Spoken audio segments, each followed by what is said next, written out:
Shalom everyone, it's called Torah, and today we will discuss Parashat Mishpatim, the parasha that we will read this Shabbat.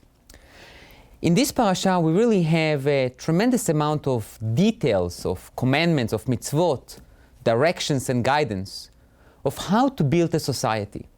How to build a society in our own homeland, how to build a society that will be really a light unto the nations, and how to build an ethical and moral society. Today I would like to try to discuss and to really highlight a major component of how to build a society. When you read and you go over the parsha, you see that there is a significant amount of mitzvot that talks about the almana, the widow, the yatom, the orphan, the ger, the convert, the foreigners. You see a lot of emphasis about the people who are in need. And by the way, not necessarily in financial need. They can be a widow or an orphan that inherit tremendous amounts of money. It's about need, may it be financial need, like we have the laws of lending money, or it can be an emotional need, of a need for belonging, a need for a home, a need for a hand to someone to reach to them. And the question that I would like to discuss with you today is, why is it so important to take care of the needy? So there is an obvious answer. We need to be godlike, and God always takes care of the needy, and we need to be like them. And this is obviously a good reason. But I would like to suggest another reason. Besides being godlike in making sure that we take care of the needy, I think that there is a very important idea. A society has to encompass all different people. And all of them has an equal importance to the society. Each one of them has different needs. And the fact that someone is wealthy and healthy and happy does not mean that he or she do not have a need. It may say that their need is not so obvious, like the poor and the destitute, or someone who just lost a spouse or a sibling or a child, God forbid.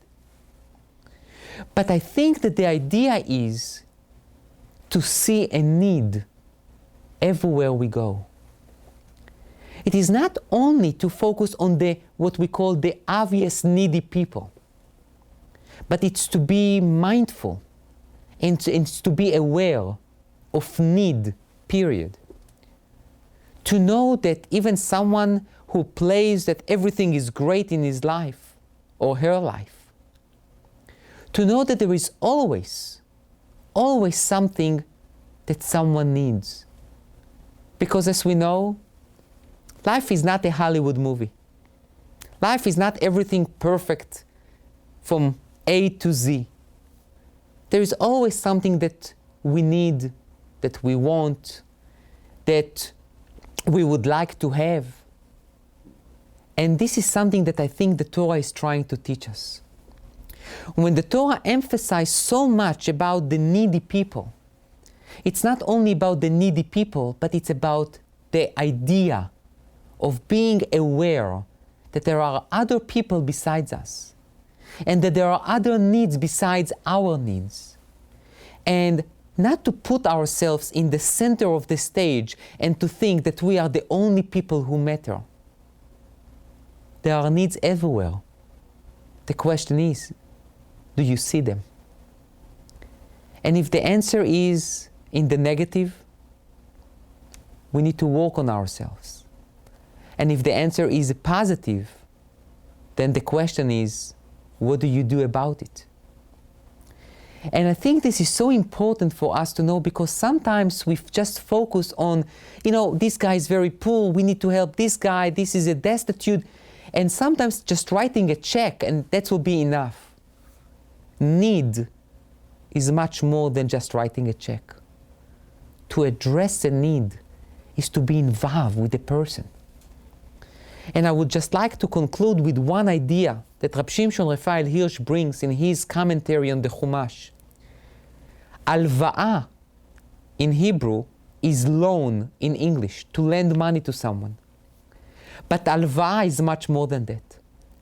Alva'ah comes from the word levaya, which means to escort someone, to be friendly with someone. When we lend money to someone, it should not be just, I'm writing a check, take it and be happy. It's to really partner with that person. It's to befriend that person. So that person feels that it's not only the check that he receives friendships, he receives support. So I think that now we may have a better appreciation for what does it mean to address a need. And what does it mean to address needy people? It's not only about finance. It's about emotional status. It's about belonging. It's about feeling a part of something bigger. And it's about realizing and being mindful that there are other people in this world, and it's not only all about us. Thank you.